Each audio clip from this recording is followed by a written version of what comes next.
Alex, I spent 3 hours yesterday digging a splinter out of my palm with a pair of dull tweezers and a prayer, and it really puts things into perspective. We're out here talking about high-tech tool heads and global marketing giants, but at the end of the day, a man's still susceptible to a stray shard of white oak. Well, maybe if you spent less time communing with the wood and more time wearing your work gloves, your hands wouldn't look like a topographical map of the Ozarks. But welcome back to the Tiger Den, everyone. It's Thursday, and we've got a lot to unpack.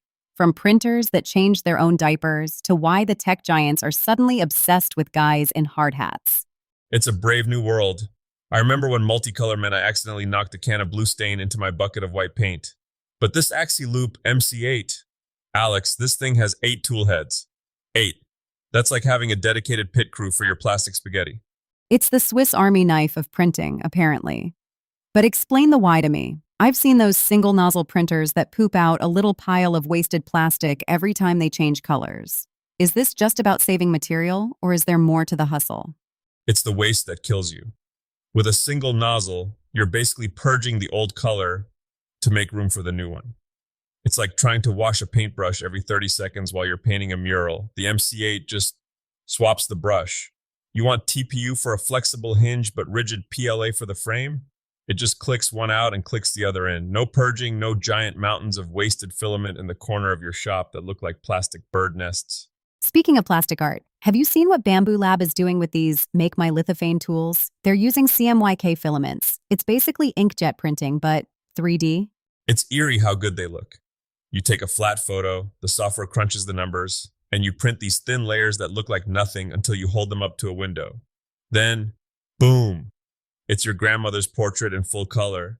I tried making one of my dog, and honestly, the detail was so sharp, I felt like the print was going to bark at me for a treat. Let's hope it doesn't start shedding on your workbench.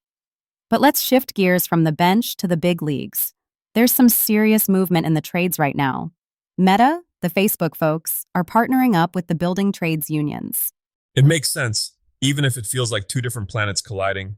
You can't build a metaverse or run a fancy AI without a massive building filled with servers that generate enough heat to roast a hog. And you can't build those buildings with a keyboard. You need folks who can bend conduit like it's art and balance a climate control system that's more complex than a space shuttle. And McCarthy is dropping $115 million on a campus in Arizona for America's Workforce Academy. That's a lot of scratch just to teach people how to swing a hammer. Oh, it's way beyond hammers, Alex. We're talking specialized infrastructure.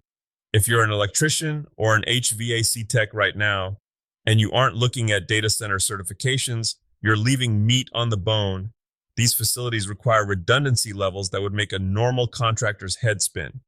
If the power blinks for a millisecond, billions of dollars could vanish. They pay a premium for the kind of person who doesn't get rattled when the stakes are that high.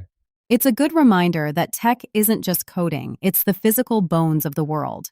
But if you're not building data centers and you're trying to sell your own handmade goods, you're looking at a different kind of architecture, the social kind. I was looking at these 2026 marketing projections you pulled. The maker mogul side of things, it's getting harder to just post a photo of a bowl you turned and expect the world to beat a path to your door. The heavy hitters like Russell Brunson or Eric Seo, they aren't selling products as much as they're selling backstage passes. People want to see the grease under your fingernails. They want the Q&A where you admit you ruined the first 3 prototypes. So you're saying I should film you every time you drop your phone into the sawdust? Exactly. People crave that in the trenches reality. Look at Joanna Gaines or Jamie Oliver. They sell a lifestyle. When you buy a table from a maker, you aren't just buying 4 legs and a top. You're buying the story of the guy who spent 20 hours obsessing over the grain match. There's a note in here about niche education too. People like Daniela Queiroz. It seems like the successful makers aren't just making things. They're teaching people how they did it, but in bite-sized chunks. That's the secret sauce. Don't give them the whole encyclopedia. Just give them the one trick to stop their drill bit from wandering. If you can simplify a headache for someone, they'll follow you to the moon. My advice? Pick one big influencer you actually admire. Don't just scroll past their stuff. Look at the first 3 seconds of their video. How did they grab you? Was it the sound of a saw? Was it a joke? That's the hook, and if you don't have one, you're just whispering in a hurricane. Whispering in a hurricane. That's actually pretty poetic, Tiger. Did you read that on a bumper sticker? I might have muttered it to myself while trying to fix a wobbly chair leg at 2 a.m. But let's talk about the sanctuary, the workshop. We're seeing some big DIY upgrades trending. You mean besides your cluttercore aesthetic? Hey, I know exactly which pile of shavings my 5/8-inch chisel is buried under. But seriously, the ultimate miter station is the move this year. It's not just a bench, it's an ecosystem. If you've got integrated stop blocks, you aren't pulling out a tape measure for every single cut. You set it once, and you can cut 20 identical pieces in the time it used to take to do 3. It's the difference between working and actually producing. And what's this about indoor climbing walls? That feels like a leap from woodworking. It's a framing masterclass. You're learning about structural loads, T-nut installation, and how to build something that won't collapse when a 200-pound human decides to play Spider-Man. Plus, it's a great way to use up those odd pieces of 3/4-inch plywood you've been hoarding in the rafters. You always say, wait, I won't say you always say. You've mentioned that precision tools are the real hour savers, though. They are. I used to pride myself on eyeballing things, which is just a fancy way of saying I spent a lot of time sanding down my mistakes. But a digital T-bevel or a self-centering dowel jig, that's not cheating. That's just making sure the door actually closes the first time you hang it. There's a certain kind of soul-crushing fatigue that comes from having to redo a project because you were off by a 16th of an inch. These tools are like an insurance policy for your sanity. So, if we're looking at the weekend ahead, we've got high-tech printing, trade career pivots, marketing like a mogul, and workshop upgrades. It's a lot for a Saturday morning. It is. But you don't have to do it all at once. That's the beauty of the craft. You just pick one thread and start pulling.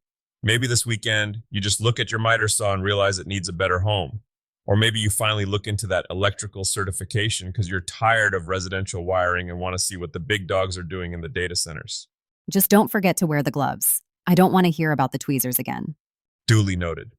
But listen, the takeaway for today isn't about the specific tool or the specific career path. It's about the fact that the gap between making and earning is shrinking. The tech world needs the trades, and the makers are becoming the new media moguls. If you've got the skills to build something with your hands, you're sitting on a gold mine. You just have to be willing to do the digging. Well said. That's a wrap on the TigerDen Daily. Get out there, build something that lasts, and tell your story while you're doing it. And for heaven's sake, keep your fingers clear of the blade. We'll see you tomorrow.